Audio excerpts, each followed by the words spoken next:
Hello and welcome to NDTV. I'm Ankit Tyagi. Just 24 hours back, the entire world, in fact, took notice and was in shock after the reports came in of an assassination bid on former United States President Donald Trump. There has been curiosity of what exactly went down. Investigation is going on, but short while back, NDTV spoke to one of the eyewitnesses who was at this very spot when this incident took place. The eyewitness, in fact, Jason, told NDTV that he thought President Trump was dead and also said that it looked more than a single person carrying out this attack. It was more than just a lone wolf attack. Listen in to this conversation.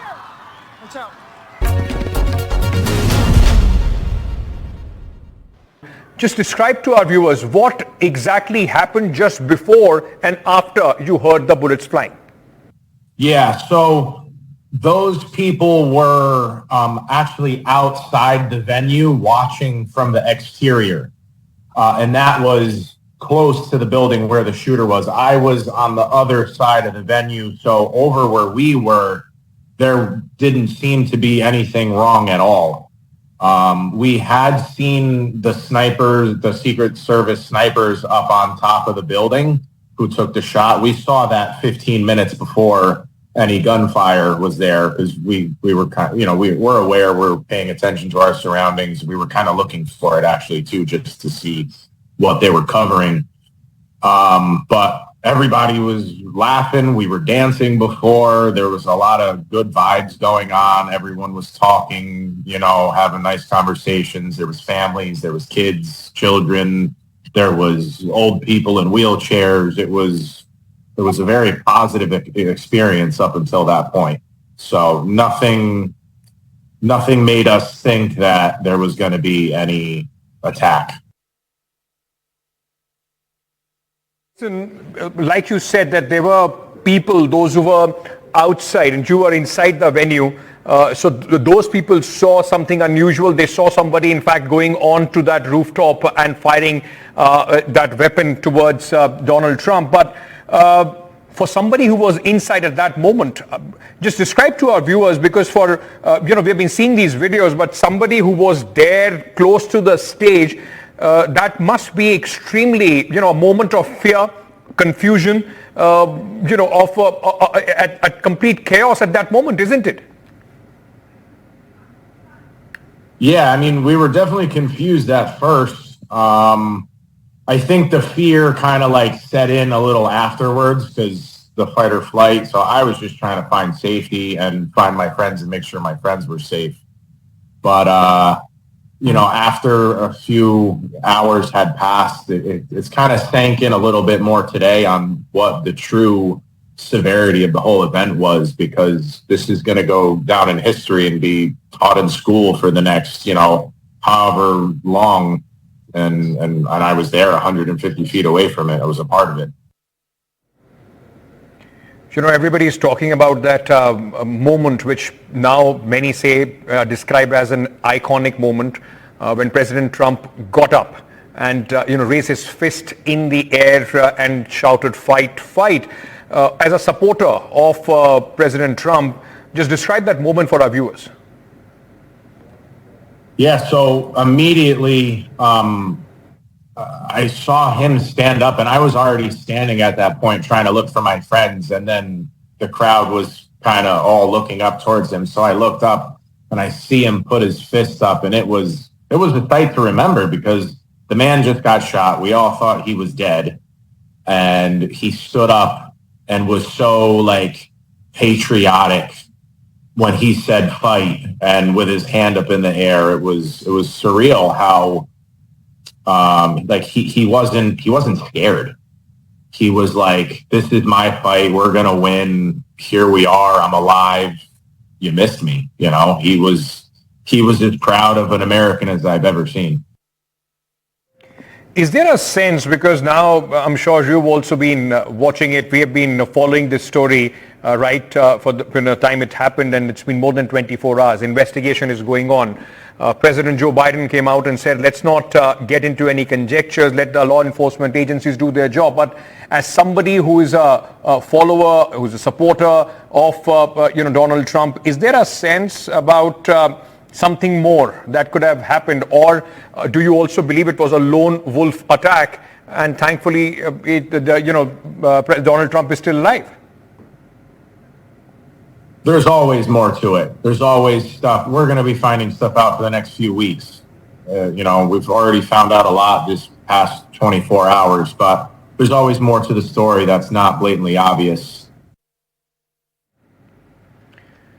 Meanwhile, in his first interview to a news outlet, Donald Trump, in fact, has said he was supposed to be dead. To another, in fact, he said that reality is just settling in, as many political analysts feel the assassination bid has redefined the elections. United States President Joe Biden, in a rare address to the nation, called for unity and calm. See something that said, I am not supposed to be here. I am supposed to be dead. This is what former US President Donald Trump said less than 24 hours after facing a brutal assassination attempt. The United States is still reeling from the aftershocks of the attack that is already reshaping the political landscape, with experts predicting a win for Trump.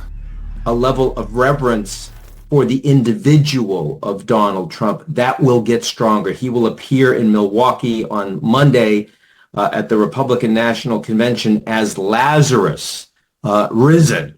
And there will be incredible support. It certainly makes it more likely that he wins the presidency.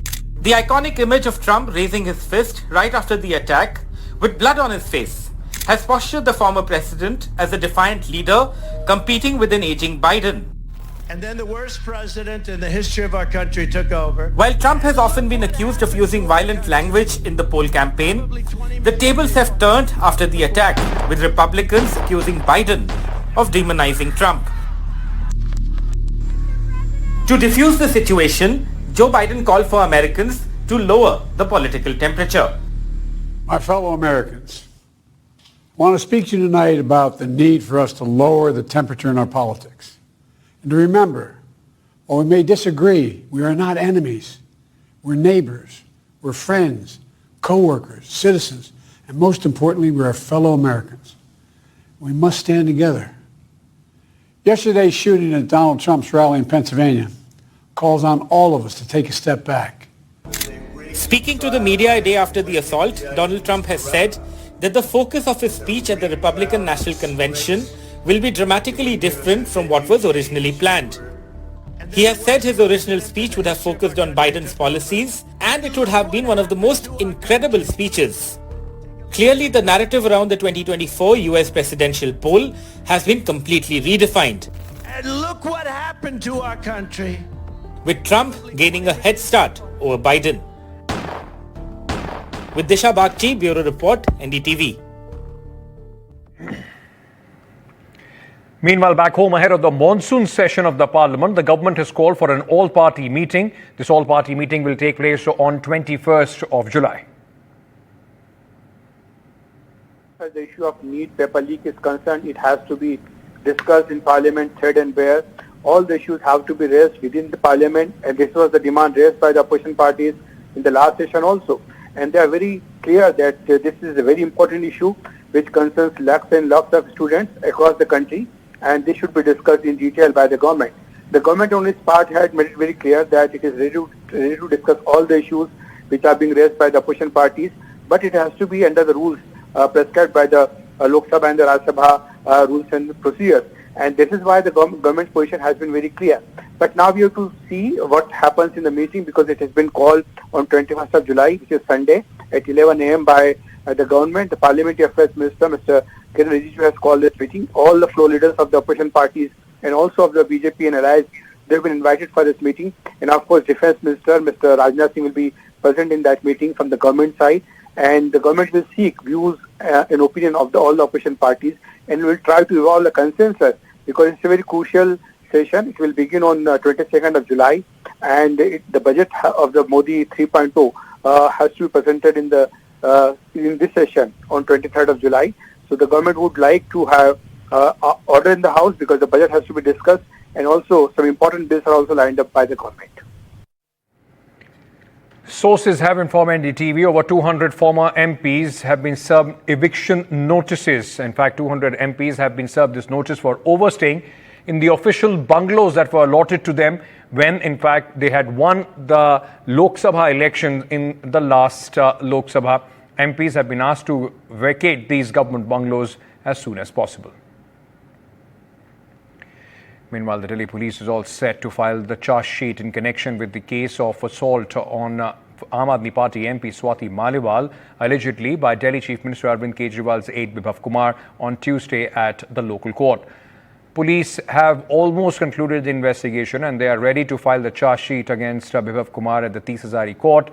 According to the police sources, they have prepared a 1,000-page charge sheet with the security staff who were deployed at the residence of Chief Minister Arvind Kejriwal when the alleged incident took place. Police have also collected DVR from Mr. Kejriwal's residence and seized several gadgets, including Kumar's two mobile phones. Bibhav Kumar has been taken to Mumbai twice during his police custody to recover the allegedly deleted data from his mobile phones.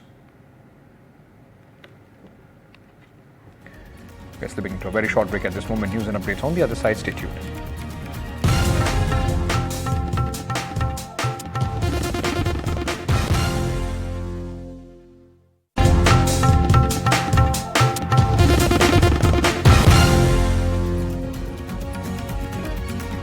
Now let's get you a special report from Madhya Pradesh. How the compensation mafia is gaming the system by constructing thousands of dummy houses on tribal land set for acquisition. What's more shocking is the scam is being carried out with the collision of local officials and brokers without whom it would not have been possible. Villagers say outsiders are taking advantage of the system and fleecing them. Anurag Dwari reports.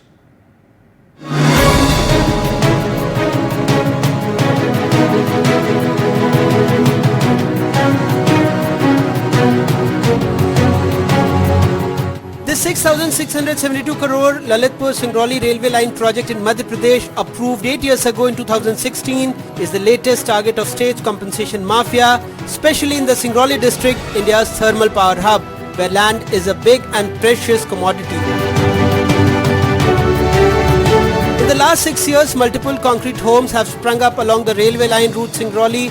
The appearance of such homes in villages where many struggle to provide their families 2 meals a day has raised questions about their true purpose. Most of these areas are inhabited by members of the ST community who claim outsiders are exploiting villagers.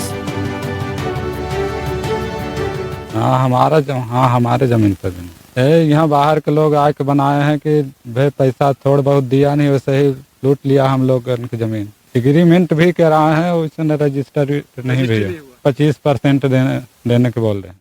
ये सब मकान बाहरी लोगों के हैं, UP, Bihar, Bengal, Jharkhand, यहाँ से सब लोग आके जिनके पास पैसे हैं वो सब लोग मकान बनवाए हैं। उनका उद्देश्य भू अर्जन और इसका मुआवजा लेना है। जिनकी जमीन है वो गरीब लोग हैं, खेती किसानी करते हैं, उनके पास पैसा नहीं है, तो पैसे वाले लोग आकर या तो उनसे रजिस्ट्री करा लेंगे, कुछ डिसमिल 2-4 डिसमिल, या तो फिर एग्रीमेंट करा लेते हैं। Singrauli district, a power hub of Madhya Pradesh, has long been a target of compensation scam. A notorious gang prey on landowners buying land cheaply or coercing them into agreement. They then erect buildings to inflate the compensation claim. An earlier investigation by NDTV showed how the compensation industry in Madhya Pradesh built fake houses to claim compensation worth crores along a crucial MP-UP highway project. This is the modus operandi. As soon as the compensation mafia comes to know that a company is going to construct a major infrastructure project, gang members buy land from villagers at cheap prices, or they make an agreement with the landowners and erect a multi-story building. After this, they take a hefty amount in the acquisition process from the government. The statistics highlight the gravity of situation in Singrauli. The district's 22 villages have claimed compensation for a massive 4,700 houses. In contrast, for the same project, 32 villages in Panna district have only claimed compensation for just 41 houses. Despite government claims of action, over 1,500 houses in 10 villages across Singrauli are still under construction.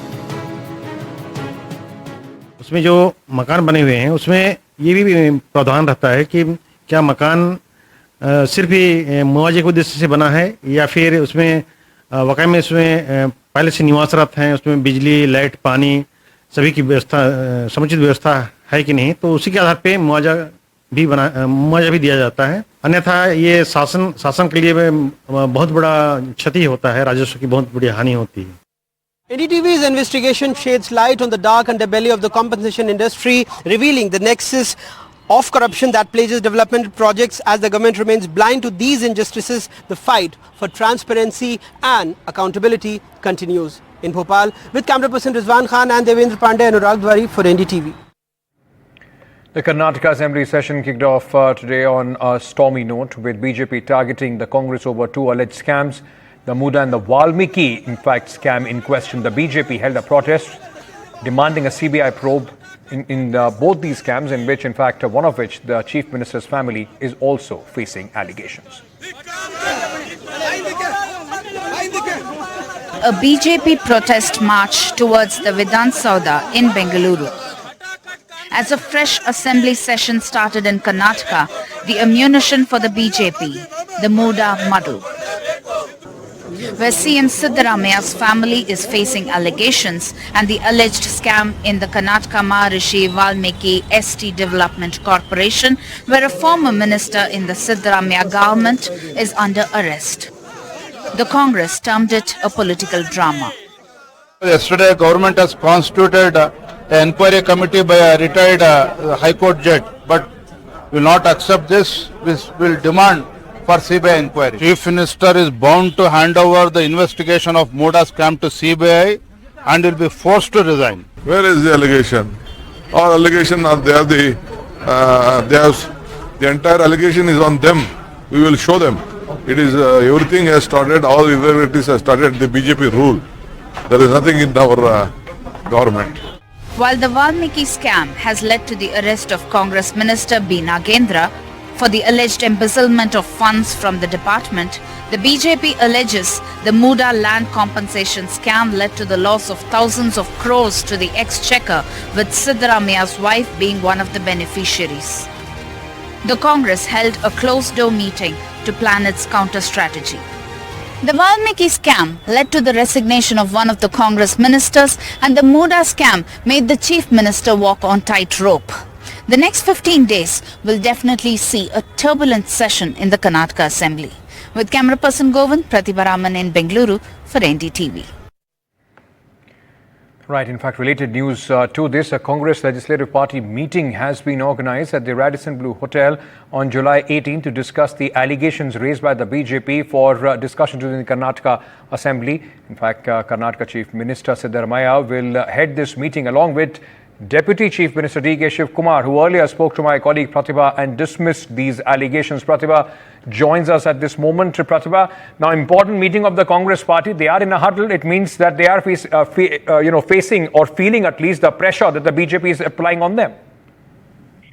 Well, it's not just on the scheduled date with respect to this meeting, but even today, there was a closed-door meeting that was held of all the Congress leaders after the Business Advisory Committee meeting that was held, where they discussed the strategy, and I did speak with Mr. D.K. Shivkumar soon after, where they did talk about how they would face the BJP with respect to the onslaught as far as both the allegations are concerned. But in the meantime, the fact that Siddaramaiah has organized this legislature meeting at the Radisson Blu Hotel in Bengaluru shows that the Congress wants to kind of plan its strategy and prepare for the kind of questions that could possibly be raised by the BJP. Pratibha, stay on with me. In fact, there is another important news that Pratibha has sent to us. The Karnataka government has announced a pay hike for government employees, implementing the recommendation of the 7th Pay Commission. You know, Pratibha, embattled Congress party at this moment, this bill, for the last few days, the questions being raised about the hike and the fuel prices, this is going to at least put some balm as far as the government employees are concerned in the state. Well, this has been something that has been talked about and discussed for quite some time, and finally the Karnataka government has announced this pay hike. In fact, government employees have been batting for this, And finally, the 7th Pay Commission, which is based on the commission where the recommendations that were made has been implemented by the Congress government. According to the cabinet meeting that was chaired by Karnataka CM Siddaramaiah, it has been decided that from August 1, the 7th Pay Commission recommendations would be implemented, according to which a 27.5% hike on the basic salary of government employees is being announced. Now, this is expected to cost the government an additional 17,440.15 crore rupees annually. Now, how is the government going to plan this is also another question that could possibly be raised. And in the meantime, in March 2023, the then Chief Minister Baswaraj Bommai of the BJP had granted employees an interim 17% salary hike, which means that Siddaramaiah has added around 10.5% to this to make it 27.5% hike. Right. Well, this is definitely good news for the government employees there. Thank you so much, Pratibha, for joining us with all those details.